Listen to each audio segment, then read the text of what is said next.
Halo semuanya, Assalamualaikum warahmatullahi wabarakatuh.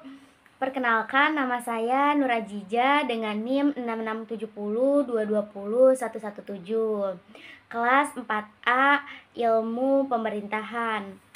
Di sini saya akan menjelaskan perbandingan negara Australia dengan negara Amerika Serikat. Membandingkan sistem pemerintahannya, sistem kepartaiannya, dan sosial budayanya. Oke, yang pertama, di sini saya akan menjelaskan sistem pemerintahan Australia.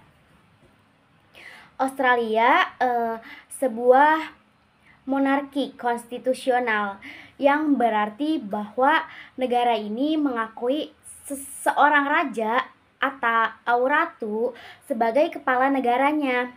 Tetapi kekuasaan tersebut itu dibatasi oleh konstitusi. Pada saat ini, Ratu Inggris yaitu Ratu Elizabeth II, meskipun nanti akan digantikan oleh raja ataupun ratu yang berkuasa pada waktunya, mereka adalah kepala negara Australia. Ratu itu diwakili di Australia oleh seorang gubernur atau jenderal yang ditunjuk.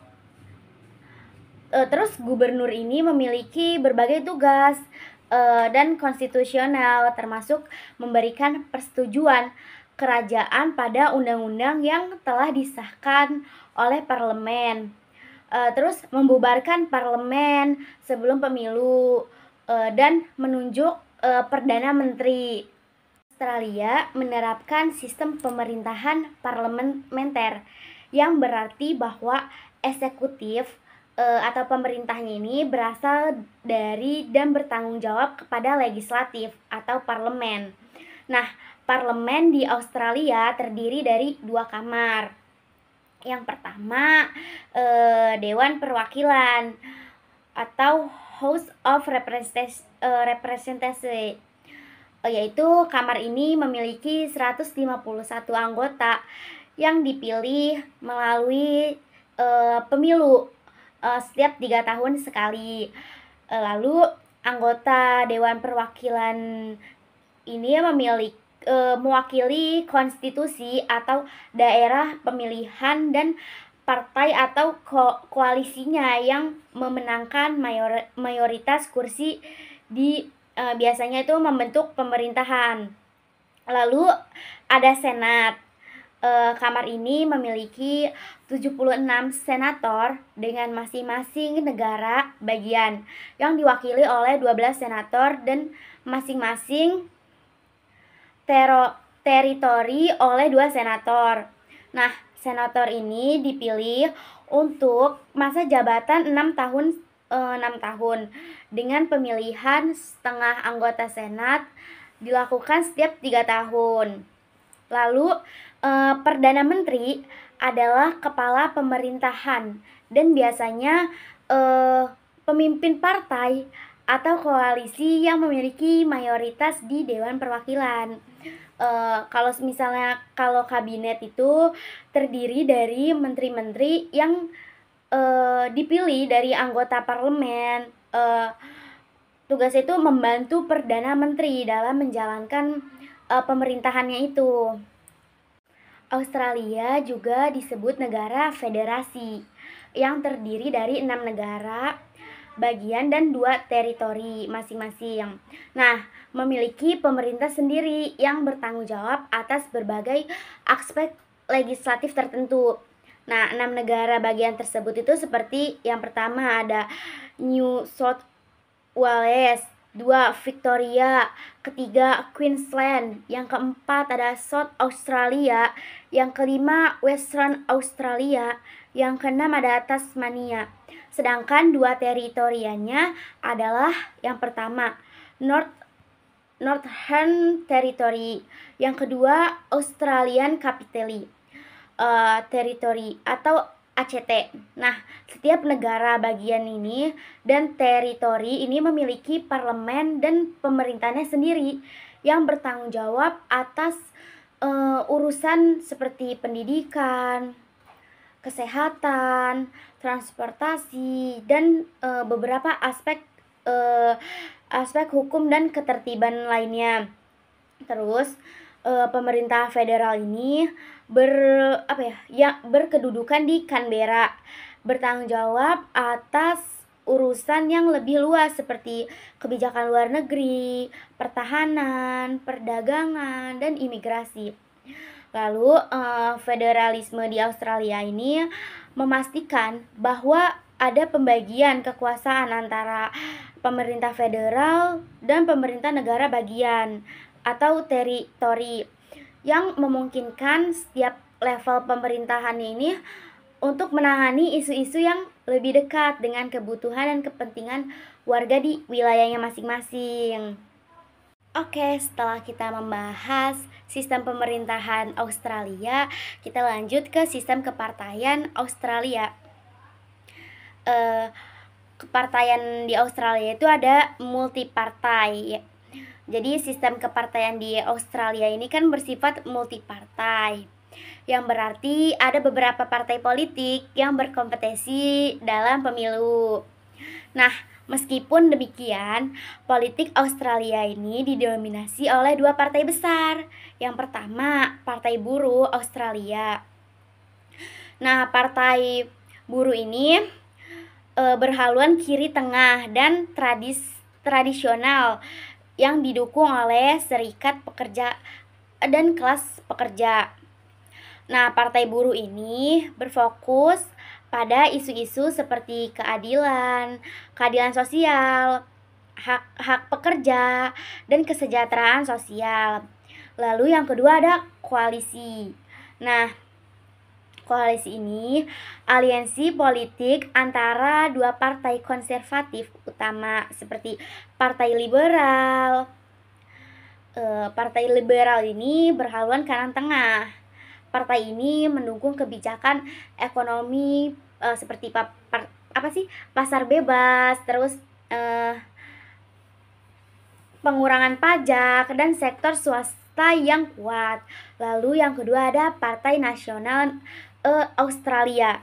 Nah, partai ini berhaluan ke kanan tengah dan terutama mewakili kepentingan daerah pedesaan dan pertanian. Nah, selain kedua partai tersebut, partai besar tersebut, ada juga partai-partai yang minor yang memainkan peran penting dalam politik Australia, termasuk Partai Hijau Australia yang berhaluan ke kiri. Nah, partai ini berfokus pada isu-isu lingkungan, iklim, keadilan sosial, dan hak asasi manusia. Lalu yang kedua ada Partai Satu Bangsa, One Nation Party. Partai ini berhaluan kanan, seringkali membawa agenda populis dan nasionalis. Lalu ada partai-partai lainnya yang terdapat juga sejumlah partai kecil dan independen yang bisa memiliki pengaruh terutama di Senat, di mana partai kecil ini bisa memegang posisi penentu atau balance of power. Saya menjelaskan beberapa partai. Nah, di sini ada pembahasan tentang pemungutan suara atau preferential voting. Pemungutan suara ini sistem pemilihan di Australia yang menggunakan metode pemungutan suara yang preferensial, yang memungkinkan pemilih ini memberi peringkat pada kandidatnya dalam urutan preferensi mereka. Nah, sistem pemungutan suara ini diterapkan baik untuk pemilu Dewan Perwakilan maupun Senat. Mau tahu nggak sih cara kerja pemungutan suara di Australia itu seperti apa? Yang pertama aku kasih tahu ya. Yang pertama, pemilu Dewan Perwakilan ini pemilih menomori kandidat dalam urutan preferensi. Misalnya 1 untuk kandidat yang paling disukai, 2 untuk yang berikutnya, dan seterusnya. Nah, jika tidak ada kandidat yang mendapatkan mayoritas absolut dari suara pertama atau lebih dari 50%, kandidat dengan jumlah suara terendah itu dieliminasi. Gitu. Nah, suara dari pemilih yang kandidat pilihannya dieliminasi ini akan dialihkan ke pemilihan preferensial berikutnya. Proses ini berlanjut hingga seorang kandidat mendapatkan mayoritas absolut. Lalu ada pemilu senat. Pemilih dapat memberi peringkat pada partai atau kandidat secara preferensial. Suara dihitung menggunakan sistem single transferable vote atau STV ya, yang memungkinkan distribusi suara preferensial ini sehingga kandidatnya dengan suara terbanyak ini dipilih yang suara terbanyak ini terpilih dengan memastikan representasi proporsionalnya. Nah, sistem preferensial ini dirancang untuk memastikan bahwa hasil pemilu ini lebih mencerminkan preferensi total pemilih, memungkinkan suara minoritas ini berkontribusi pada akhir dan meminimalisir jumlah suara yang terbuang. Terus juga mendorong partai-partai politik untuk mencari dukungan yang lebih luas, termasuk preferensi dan pemilih partai lain. Nah, tadi saya membahas sistem kepartaian. Di sini saya akan menjelaskan sosial budaya di Australia. Yang pertama ini ada multikulturalisme. Jadi Australia ini dikenal sebagai salah satu negara yang paling multikultural di dunia.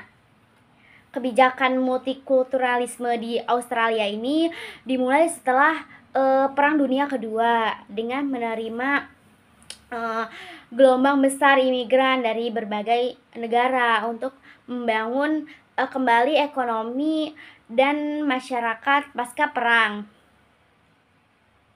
Nah, multikulturalisme di Australia ini ada beberapa poin yang perlu di-highlight gitu, kayak ada keanekaragamannya, aneka keragaman etnis. Jadi di Australia ini menerima imigran dari seluruh penjuru dunia, termasuk Eropa, Asia, Timur Tengah, dan Afrika. Hal ini menciptakan masyarakat yang sangat beragam dengan berbagai bahasa, agama, dan tradisi budaya yang hidup berdampingan. Terus ada kebijakan pemerintah. Jadi di Australia ini mengadopsi kebijakan yang mendukung integrasi sosial dan ekonomi imigran, serta melindungi hak-hak mereka untuk mempertahankan identitas budaya mereka. Terus ada program-program di Australia itu seperti layanan bahasa, pendidikan multikultural, dan promosi toleransi dan keragaman. Jadi ini bagian dari kebijakan. Terus ada perayaan budaya. Di Australia ini banyak festival dalam acara budaya dari berbagai komunitas etnis seperti Tahun Baru Imlek, Diwali, Hari Nasional Aborigin dan penduduk Pulau Selat Torres, dan berbagai acara lainnya yang mencerminkan keberagaman budaya di Australia. Nah, selain ada multikulturalisme di sosial budaya Australia, Australia juga terdapat warisan budaya pribumi masyarakat Australianya, seperti dari orang aborigin dan penduduk Pulau Selat Torres. Ini memiliki warisan budaya yang kaya dan beragam. Pengakuan terhadap warisan budaya dan hak-hak masyarakat pribumi ini menjadi bagian penting dari identitas nasional Australia. Ada beberapa hal yang penting dari warisan pribumi Australia, seperti pengakuan dan perlindungan hak. Jadi pemerintah Australia ini telah mengakui pentingnya melindungi hak-hak masyarakat pribumi, termasuk tanah tradisional, budaya, bahasa, terus undang-undang hak tanah aborigin dan berbagai perjanjian lokal itu telah memberikan masyarakat pribumi ini hak atas tanah tradisional mereka. Terus juga ada program dukungan. Jadi terdapat berbagai program yang bertujuan untuk meningkatkan kesejahteraan masyarakat pribumi Australia, termasuk dalam bidang kesehatan, pendidikan, dan pembangunan ekonomi. Program-program ini dirancang bekerja sama dengan komunitas pribumi untuk memastikan relevansi dan efektivitasnya. Lalu ada warisan budaya seperti kayak musik, seni, dan cerita tradisional pribumi memiliki pengaruh besar dalam budaya Australia secara keseluruhan. Banyak karya seni pribumi yang diakui secara internasional dan ada peningkatan kesadaran akan pentingnya melestarikan dan menghormati warisan budaya untuk masyarakat Australia. Oke, setelah tadi membahas multikulturalismenya, terus warisan budaya pribuminya di Australia itu ya, sosial budaya. Nah, di sini saya juga akan menjelaskan kebiasaan dari masyarakat Australia itu olahraga. Olahraga itu kan bagian integral dari kehidupan sosial dan budaya. Beberapa olahraga yang sangat populer di Australia yaitu ada kriket, olahraga musim panas yang sangat populer di Australia. Tim nasional kriket Australia ini dikenal sebagai salah satu yang terbaik di dunia, dan pertandingan kriket ini baik domestik maupun internasional ini menarik banyak penonton. Lalu ada sepak bola. Jadi Australia ini olahraga yang sepak bola ini di Australia ini olahraga yang unik, yang sangat populer terutama di negara bagian Victoria, Australia Selatan dan Australia Barat. Nah, liga utama Australian Football League atau AFL ini menarik banyak penggemar dan memiliki musim kompetisi yang sangat dinantikan. Terus ada rugby. Juga ini merupakan olahraga populer di Australia dengan dua varian utama, yaitu rugby league dan rugby union. Kedua olahraga ini memiliki liga profesional dan tim nasional yang berkompetisi di tingkat internasional. Terus ada olahraga lainnya yang di masyarakat Australia ini seperti renang, tenis, dan sepak bola. Terus prestasi Australia ini di ajang internasional ini seperti Olimpiade dan turnamen dunia menunjukkan komitmen kuat negara Australia ini terhadap olahraga. Jadi secara keseluruhan yang tadi udah saya jelaskan tentang sosial budaya ini, Australia ini dibentuk oleh multikulturalisme, lalu penghormatan terhadap warisan budaya pribumi, dan kecintaan yang mendalam terhadap olahraga. Semua ini elemen berkontribusi pada identitas nasional yang beragam dan dinamis. Nah, tadi saya sudah menjelaskan sistem pemerintahan, sistem kepartaian, dan sosial budaya dari Australia. Sekarang saya akan menjelaskan sistem pemerintahan dan sistem kepartaian dan sosial budaya Amerika Serikat. Sistem pemerintahan Amerika Serikat itu Republik Konstitusional. Amerika Serikat ini sebuah republik konstitusional yang berarti bahwa negara ini dipimpin oleh pejabat terpilih yang kekuasaannya dibatasi oleh konstitusi. Nah, Presiden Amerika Serikat ini berfungsi sebagai kepala negara dan kepala pemerintahan. Konstitusi Amerika Serikat yang diadopsi pada tahun 1787 ini menetapkan kerangka pemerintahan dan membatasi kekuasaan pemerintah melalui sistem check and balance. Amerika Serikat juga menggunakan sistem pemerintahan presidensial. Dalam hal ini, sistem presidensial dipilih secara langsung oleh rakyat melalui pemilihan umum yang diadakan setiap 4 tahun sekali. Sistem presidensial ini memiliki beberapa karakteristik. Yang pertama, pemilihan presiden. Presiden ini dipilih melalui sistem Electoral College, di mana setiap negara bagian ini memiliki sejumlah elektoral berdasarkan jumlah total anggota Kongres, Senat, dan Dewan Perwakilan Rakyat.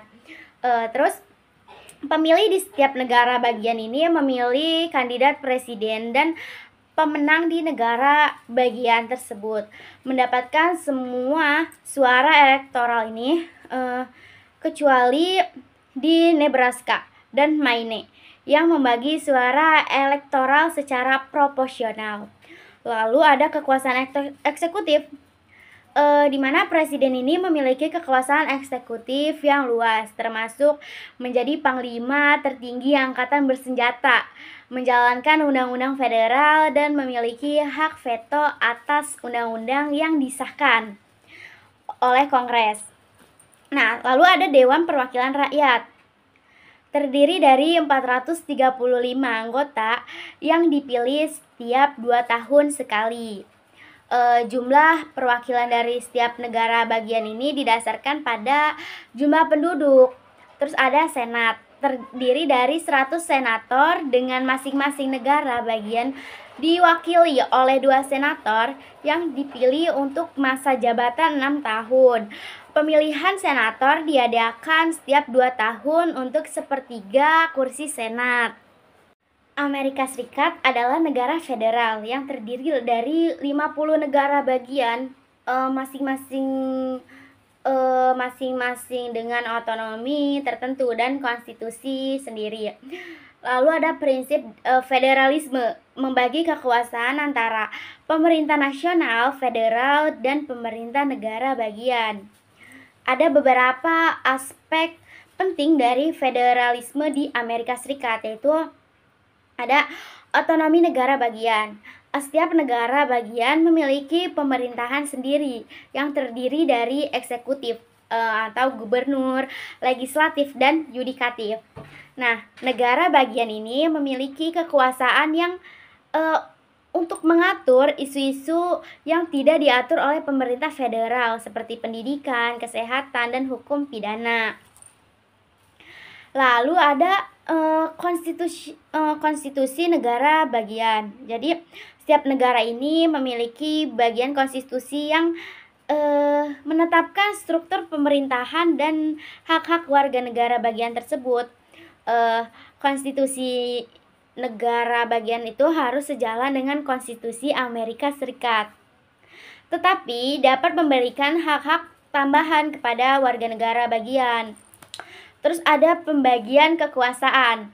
Pemerintah federal ini memiliki kekuasaan atas isu-isu nasional dan internasional seperti pertahanan, kebijakan luar negeri, dan perdagangan antar negara bagian, dan hak-hak sipil. Nah, negara bagian ini memiliki kekuasaan atas isu-isu lokal yang lebih spesifik. Oke, setelah tadi saya udah menjelaskan tentang sistem pemerintahan di Amerika Serikat, federalisme ini memungkinkan adanya variasi dalam kebijakan dan praktik di seluruh negara bagian yang mencerminkan keberagaman budaya, ekonomi, sosial di Amerika Serikat. Lalu, sistem federal ini memungkinkan pemerintah negara bagian ini untuk berinovasi dan menguji kebijakan baru sebelum diterapkan di tingkat nasional. Jadi secara keseluruhan ini struktur pemerintahan Amerika Serikat ini dengan kombinasi republik konstitusional, terus sistem presidensial dan federalisme itu menciptakan keseimbangan kekuasaan dan fleksibilitas dalam mengelola negara yang luas dan beragam ini. Setelah tadi saya membahas sistem pemerintahan Amerika Serikat, sekarang saya mau bahas sistem kepartaian di Amerika Serikat. Jadi di Amerika Serikat ini ada dua partai yang dominan, yaitu Partai Demokrat, yaitu berhaluan kiri tengah. Partai Demokrat ini umumnya mendukung kebijakan progresif dan liberal. Partai ini juga menekankan pada kesejahteraan sosial, hak-hak sipil, perlindungan lingkungan, serta kebijakan ekonomi yang mendukung kelas pekerja dan menengah. Yang kedua ada Partai Republik. Partai Republik ini berhaluan kanan tengah. Partai Republik ini cenderung mendukung kebijakan konservatif. Jadi Partai Republik ini fokusnya itu mereka ini pada pengurangan pajak, terus deregulasi ekonomi, kebijakan pasar bebas, serta pendekatan yang lebih konservatif terhadap isu sosial dan budaya. Nah, meskipun ada beberapa partai minor, pengaruh mereka itu dalam politik nasional ini sangat terbatas. Seperti contohnya, partai minor itu seperti Partai Libertarian. Jadi partai ini mempromosikan kebebasan individu, pemerintahan yang terbatas, dan pasar bebas. Lalu ada Partai Hijau. Jadi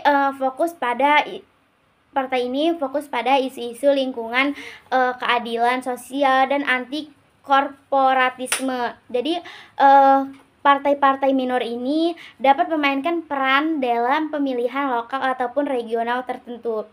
Mereka itu jarang memenangkan kursi di Kongres atau jabatan eksekutif nasional karena didominasi sama dua partai yang tadi udah dijelasin itu. Tadi saya jelasin tentang partai-partai di Amerika Serikat. Saya juga di sini mau jelasin sistem pemilihannya. Di Amerika Serikat itu ada first past the post. Jadi Amerika Serikat ini menggunakan sistem pemilihan first past the post atau FPTP. Jadi dalam pemilihannya ini untuk banyak jabatan publik termasuk anggota Dewan Perwakilan Rakyat dan sebagian besar jabatan lokal dan negara bagian ini. Dalam sistem ini kandidat dengan suara terbanyak ini menang kan. Nah, terus dalam setiap daerah pemilihan ini, kandidat yang menerima suara terbanyak memenangkan kursi tersebut. Jadi ini berarti kandidat ini tidak perlu memperoleh mayoritas absolut atau lebih dari 50 suara. Cukup hanya menjadi kandidat dengan suara terbanyak. Terus keuntungan dan kerugian dari tadi ya pas ini, keuntungannya itu sistem FPTP ini cenderung menghasilkan pemerintahan yang stabil dan mayoritasnya jelas karena memudahkan suatu partai untuk memenangkan mayoritas kursi. Hal ini juga sederhana dan mudah dipahami oleh pemilih. Terus ada kekurangannya. Kekurangannya itu sistem ini dapat mendistorsi representasi karena partai atau kandidat yang tidak memperoleh mayoritas suara di suatu daerah pemilihan tetap bisa menang. Jadi ini cenderung menguntungkan partai besar dan menyulitkan partai kecil untuk mendapatkan kursi. Suara untuk kandidat yang kalah tidak berpengaruh, yang bisa menyebabkan banyak suara pemilih itu tidak terwakili. Nah, terus ada pengaruh terhadap politik. Jadi dominasi sistem FPTP ini memperkuat sistem dua partai karena partai-partai minor ini sulit untuk memenangkan kursi kan.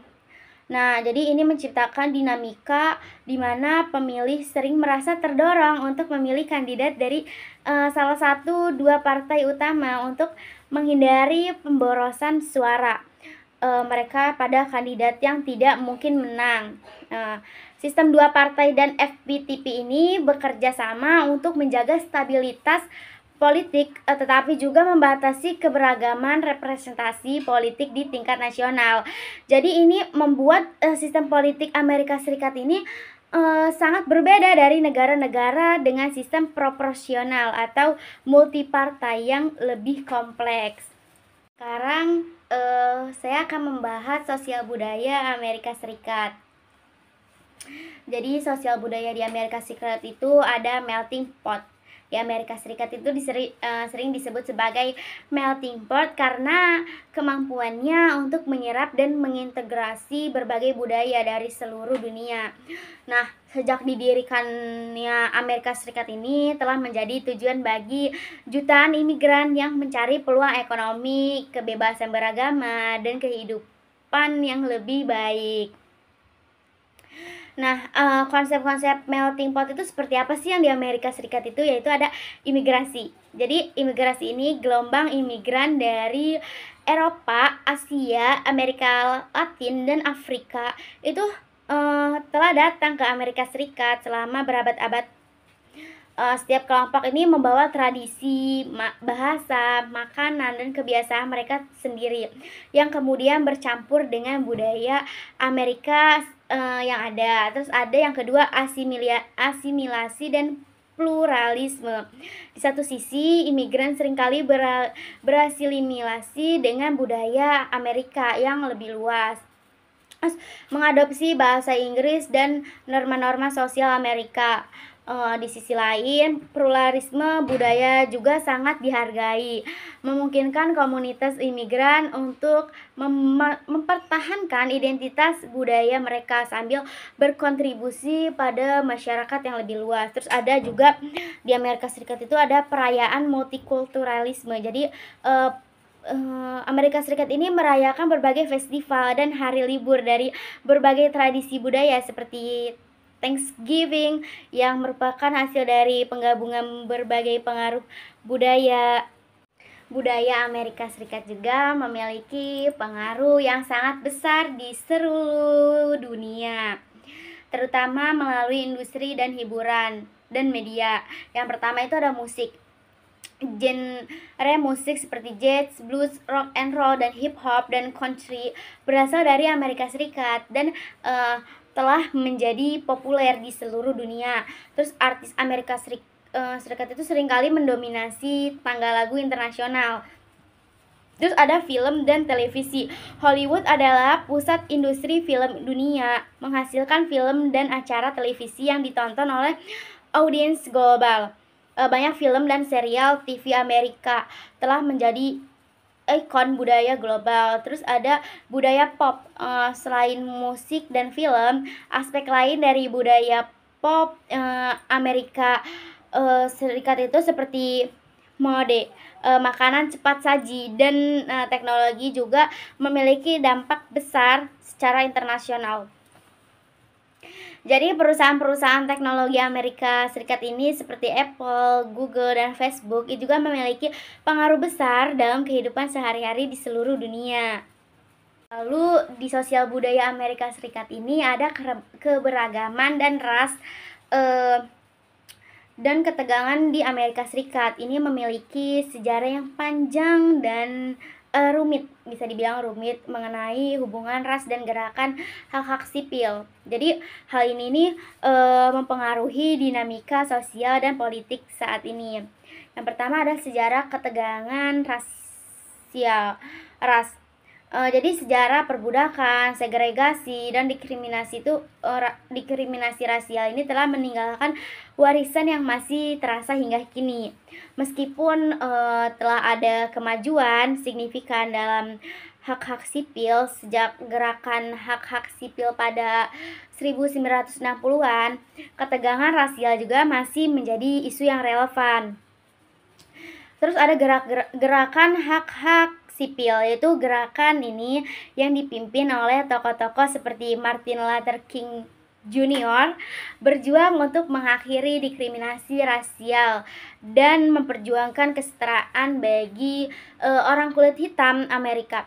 Terus hasilnya ini pengesahan undang-undang penting seperti Civil Rights Act 1964 dan Voting Rights Act 1965.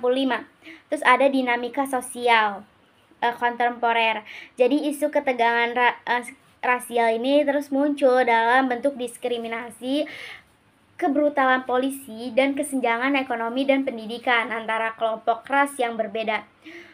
Terus gerakan modern seperti Black Lives Matter muncul sebagai tanggapan terhadap isu-isu ini, menyoroti perlunya reformasi yang lebih dalam. Terus ada keberagaman rasial. Selain ketegangan keberagaman rasial di Amerika Serikat ini juga merupakan sumber kekuatan dan inovasi.